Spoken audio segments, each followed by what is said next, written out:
Imagine you finally come to terms with the truth that this relationship is completely destroying you. You've seen the toxic cycle play out again and again, and this time you decide to end it for good. But the moment you step back, she reacts in extreme ways. One minute she's begging, pleading, promising she's changed, and the next she's raging, threatening, and shaming you. Then suddenly she flips again, seducing you, offering sex to reel you back in, and if that doesn't work, she tries to publicly humiliate you, ruin your reputation, and get revenge. So you block her, but that doesn't stop it. Maybe she shows up at your house or your work, or she finds ways to contact you from new numbers or maybe fake accounts. And just when you're bracing for the next storm, she disappears, vanishes into thin air, leaving you in an even worse state.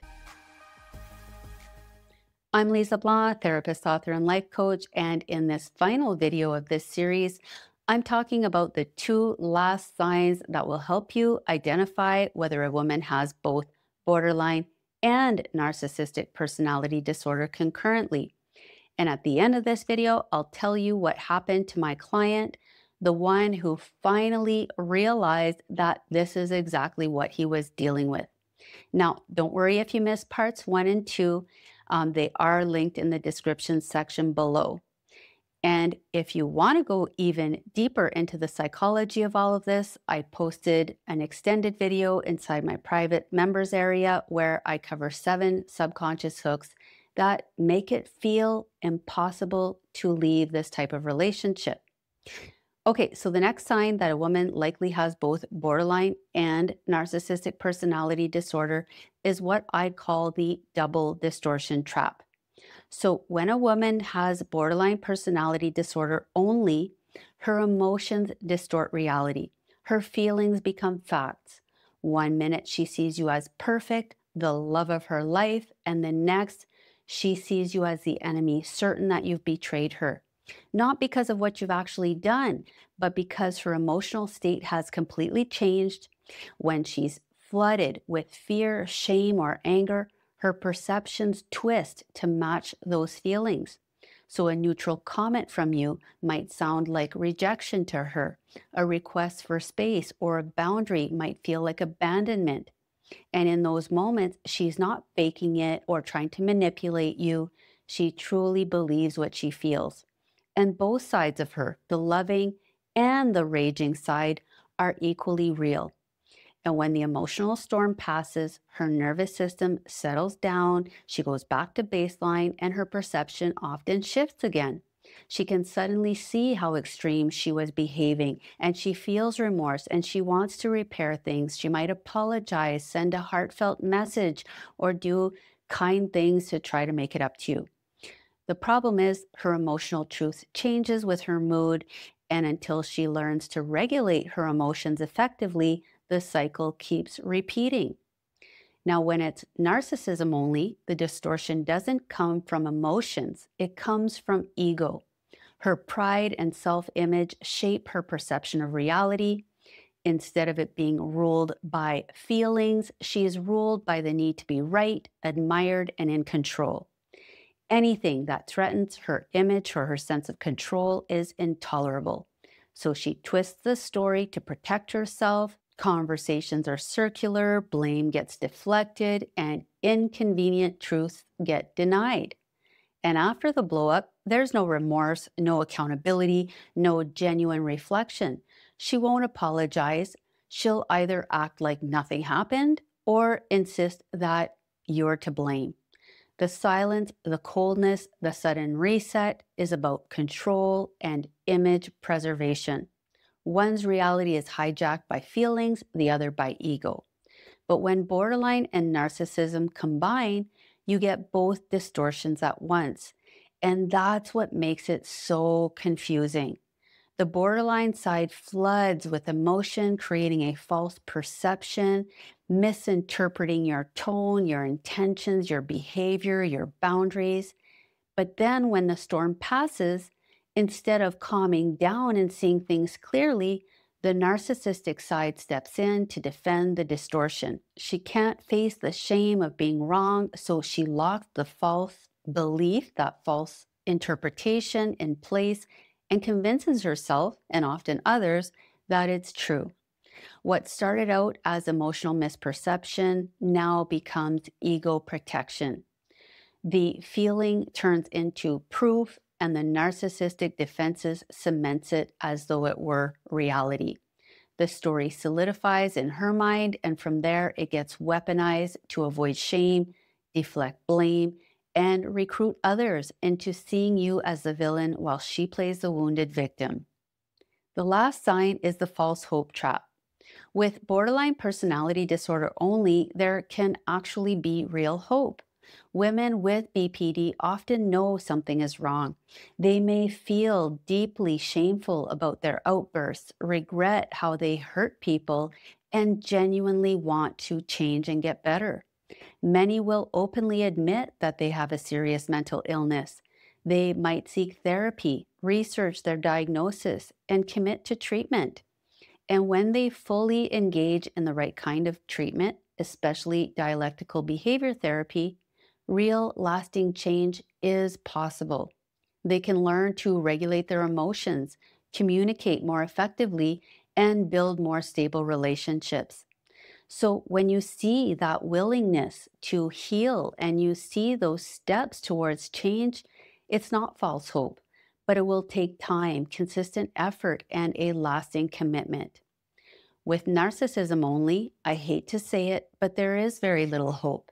The narcissist cannot admit that there's anything wrong with them, because doing so would shatter the perfect false self that they've been working so hard to protect. And that's just simply too terrifying. So while she might go to therapy, it's usually to vent about you or other people, to get validation and prove that she's right. She ends up using the therapist to reinforce her narrative, and if the therapist challenges her, she'll fire them and find another one who will take her side. Real introspection, humility, and accountability never happens. So when it's borderline and narcissism together, that's when things get especially tricky, because you'll see flickers of insight and accountability, tears, apologies, even steps towards getting help. And it might feel like a breakthrough, but soon after, the narcissistic defensive take over again and the story flips. Now you're the one who needs help, and she's the misunderstood victim who feels fully justified in her behavior. For you, it becomes a cruel trap, because those moments of clarity and normalcy convince you that she can change. They reignite hope and make you believe that this time might be different. But the part of her that's capable of seeing the truth can't hold on to it for long. The insight fades, the defenses return, and the cycle repeats, leaving you stuck waiting for change that never actually happens.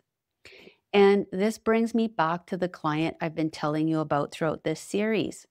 From the very beginning, the relationship felt fated, almost like the universe itself had conspired to bring them together. It felt destined. So when she told him that he was the only man she had ever truly loved, he believed her. It felt real, even spiritual.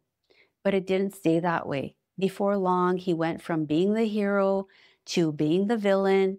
The rages, the punishments, the silent treatments, the gaslighting, they came fast and furious, often without warning. And he found himself trapped in this relentless cycle of idealization, devaluation, discard, reconnection, relief, obsession, reconciliation. And it was just complete chaos. And each round eroded more and more of his confidence, his peace of mind, and his sense of self. His thoughts revolved around her. His emotions rose and crashed depending on how she was feeling.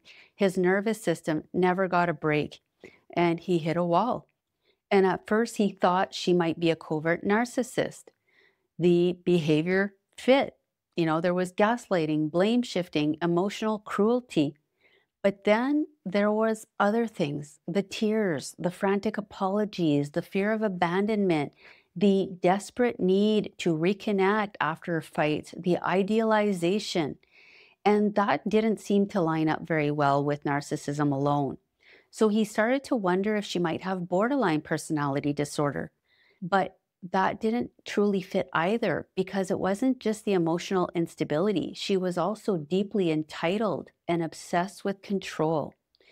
Then one day he came across something that finally made sense.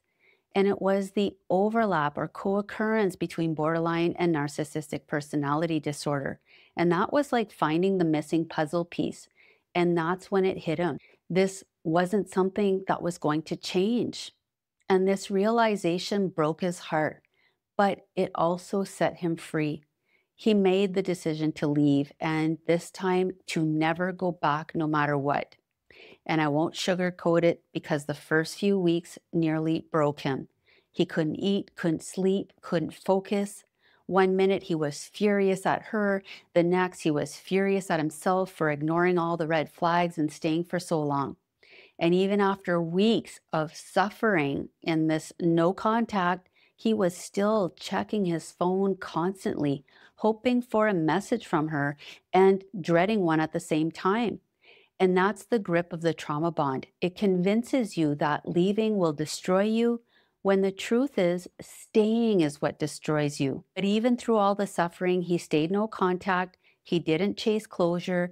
He didn't go back. Instead, he focused on his healing. He journaled, he reached out to friends, exercised, and processed his emotions through my toxic relationship recovery program, and slowly started rebuilding his sense of self and his sense of reality. And over time, the trauma bond's grip loosened. The fog lifted, and for the first time in a long time, he felt peace. And when he thought everything was all over, she reached out to him again. I miss you. Sent photos of them together, promises that she changed, was in therapy, had found God. But this time he didn't take the bait. He saw it for what it was, another round of the same toxic cycle. And he remembered the truth. He held his boundaries and chose himself. And if you're watching this, maybe you're at that same breaking point. Maybe you've been through this cycle 4 or 5, maybe even 100 times. But the real question is, how many times do you need to go through this same toxic cycle before you finally believe it won't change? Because once you accept this truth, everything starts to shift and your healing can finally begin.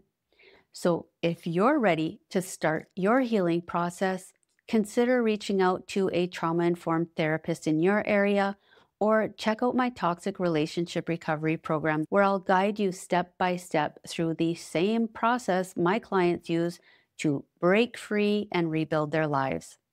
And if this video resonated with you, please take a moment to like, comment, and subscribe. And check out the links in the description section below to watch parts 1 and 2 of this series, where I cover 8 other key signs that a woman has both narcissistic and borderline personality disorder.